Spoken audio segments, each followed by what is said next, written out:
요리를 할 때 가장 힘든 게 재료 손질을 하는 거예요. 평소에 식사 준비를 편하게 하기 위해 미리 재료를 준비해서 냉동실에 얼려놓고 필요할 때마다 꺼내 쓰는데요. 오늘은 자주 사용하는 채소 손질을 해볼게요. 가시죠.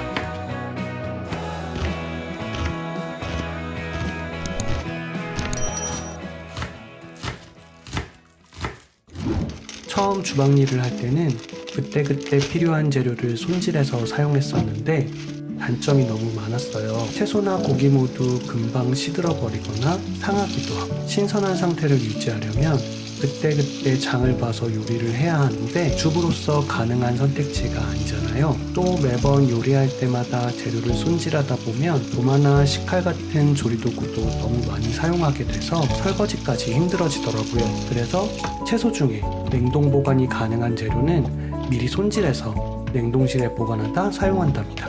저는 거의 대부분의 채소를 볶음이나 찜같이 가열 요리를 할 때 쓰기 때문에 냉동으로 보관하다 사용해도 괜찮더라고요. 다만 무나 감자 같은 뿌리 채소는 냉동했다가 쓰면 조금 많이 물러져서 맛이 없었어요. 오늘은 파와 파프리카를 손질할 거예요. 먼저 물로 깨끗하게 씻어줄게요. 파프리카도 갈라서 안에 있는 씨와 꼭지를 제거하고 물로 깨끗이 씻어줬어요.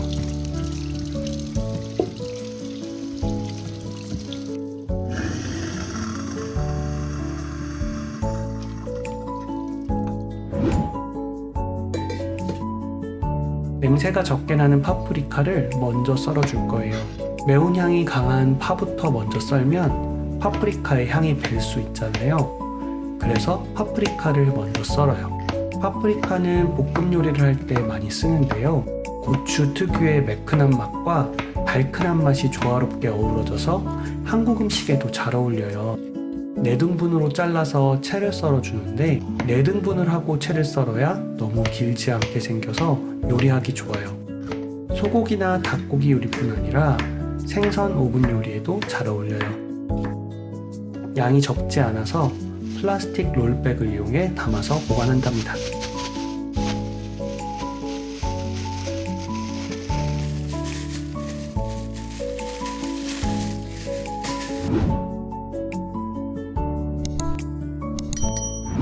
미국에서 살 수 있는 파는 한국 기준으로는 거의 쪽파에 가까워요. 대파를 구하기가 어렵죠. 미국 마트에서 리크라는 걸 살 수 있는데 한국에서 대파 쓰듯이 쓰면 단단하지 않고 스르르 풀려버리고 국물도 너무 달아진다고 해요. 그래서 요리할 때 사용할 일이 더 많은 다진 파로 손질해서 냉동 보관하려고요. 흰색 배 부분은 따로 굵게 썰어서 국물에 쓰기도 했었는데 굵기가 너무 얇아서 효과가 많이 없더라고요. 팥뿌리는 남겨뒀다가 심어서 자라고 나면 다시 사용하기도 하고 그랬었는데 지금은 날씨가 추워지는 시기여서 따로 쓰지는 않아요. 파는 지퍼백에 담아서 보관하는데요. 마트에서 보니까 지퍼백도 냉장용과 냉동용이 따로 있더라고요. 냉동용이 더 내구성이 좋아서 낮은 온도에서도 찢어지거나 하지 않는다고 하네요. 그렇게 손질한 채소는 냉동실에 보관해줘요. 통상적으로 미국 아파트에 있는 냉장고는 참 작은 편이에요. 그래서 미국 코스트코의 대용량 고기나 채소들을 보관이 곤란하죠. 이렇게 재료 손질을 한 뒤엔 깨끗하게 뒷정리를 하는 게 중요해요. 살모넬라와 같은 식중독균은 고기에만 있는 게 아니래요. 그래서 깨끗하게 카운터를 닦아주고 물기를 제거해줘야 오염을 피할 수 있대요.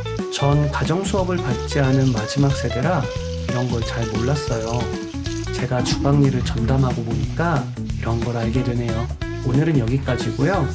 다음에도 매우 일상적이면서도 재밌는 미국 생활로 돌아올게요. 그럼 다음 시간에 만나요. 안녕.